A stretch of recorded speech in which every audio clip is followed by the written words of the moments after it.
Now that last example on the presidential poll in Ohio, that's a problem that could have appeared in Chapter 7. I think it's Section 7.2.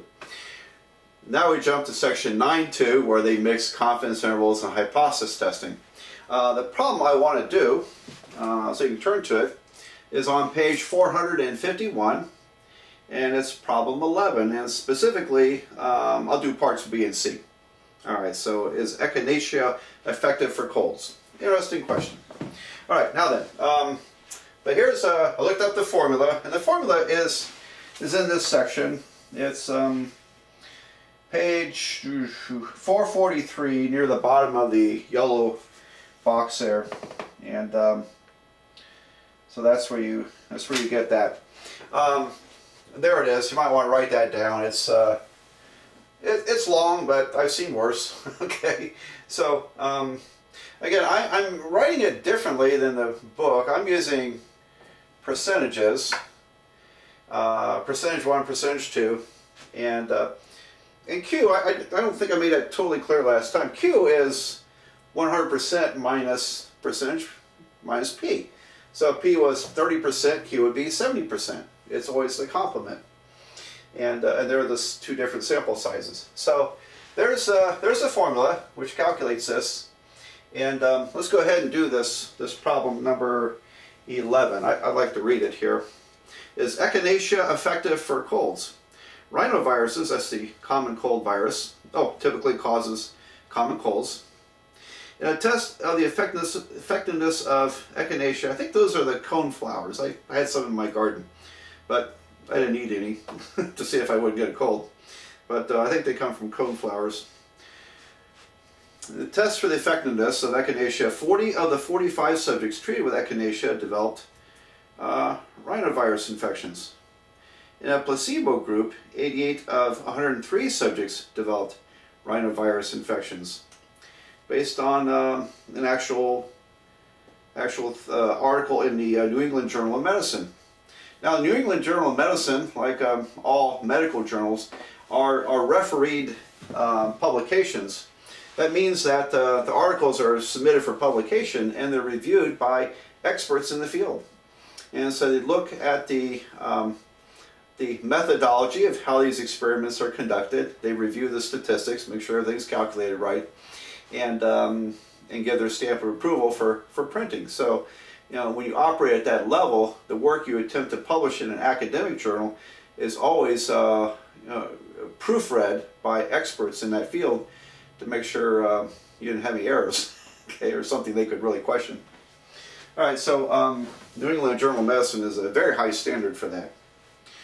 All right, we want to use a 0.05 significance level to test the claim that echinacea has an effect on rhinovirus infection. So, again, they're using 95% confidence. So let me erase this top line up here, and I'll write down the data. I wrote the numbers up here, and this is kind of funny. I've never encountered this before in a textbook problem. They're wanting you to test the claim that echinacea has an effect on rhinovirus infections. Now the implication is that it should help you avoid rhinovirus, in other words the common cold. It should help you avoid the common cold. As a matter of fact, looks like it went the other way a little bit, didn't it?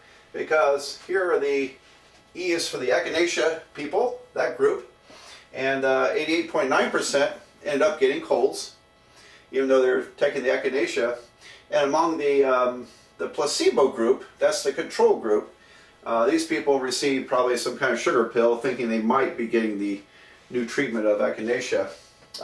It turned out that 85.4% of them got colds, which is actually less than echinacea.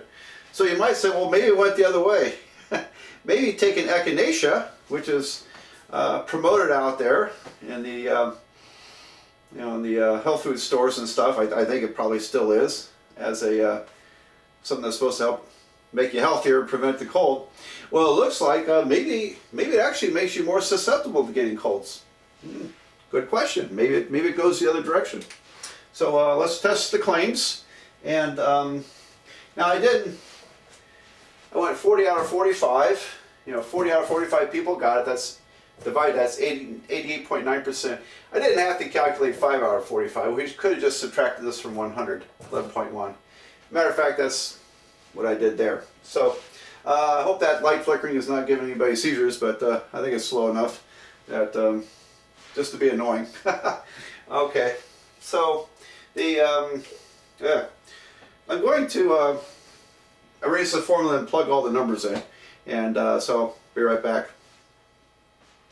Well, the results are in. I plugged in all the numbers, and the one thing I forgot to put up there was, again, alpha was 0.05, so the z-score for 0.05 divided by 2 is 1.96. So that was no change from the last problem. Still 1.96 where the z-score goes. All right, so I plugged in the numbers, and it's a long calculation. Yeah, my recommendation, this is actually how I did it on this little cheap calculator. I calculated this as it's written. I didn't plug in all those parentheses. Actually I didn't even use the parentheses. I typed in 88.9 times 11.1 divided by 45 plus 85.4 times 14.6 divided by 103, and I hit equal. And so your calculator would follow the correct order of operations for that computation. And then I hit square root, answer, got a number, and then multiplied by 1.96, and that gave me the margin of error of 11.4%. So now here's the thing, when you have, because this is binomial data, it takes very big samples to get a real focused result, and for percentages, and so a sample size of 45 or 103 is actually pretty small. And it's like those national opinion polls. Like I said, they usually use between 600 and 800 for the sample size, apparently sometimes higher. And so when you're low, you're going to get a large margin of error, which means there's less of a chance you're going to get a decisive result. And so what did we get? The confidence levels between minus 7.9% and 14.9, which tells you there is no significant difference in taking echinacea or not, as far as your susceptibility to getting the common cold, the rhinovirus.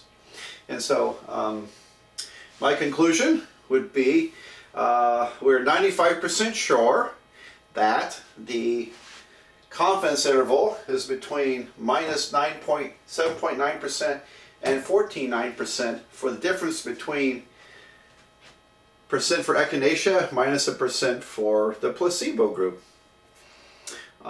Therefore, there is no, because 0%, that's no difference, because 0% is inside the confidence interval, there's no significant difference in whether a person gets the rhinovirus based on whether they take echinacea or do not take echinacea. So there you have it. So that's the confidence interval for the difference of two percentages or difference between two proportions. But again, I did it all as percentage, although I don't write the percentages in here. These really are percents. And, so, okay, there you go. I hope we have gone over then in class and on video the 4 primary examples for confidence intervals. That is, confidence interval for a single sample mean, confidence interval for the difference of 2 sample means, the confidence interval for a single percentage, and confidence interval for the difference of 2 percentages. And the little handout I gave you with 4 problems has 1 of each type. So there you go. We got it all in. And I'll edit this video. It'll take me a while, and I'll send it out to you. And I'll see you on Tuesday. So, and on email. Have a nice day.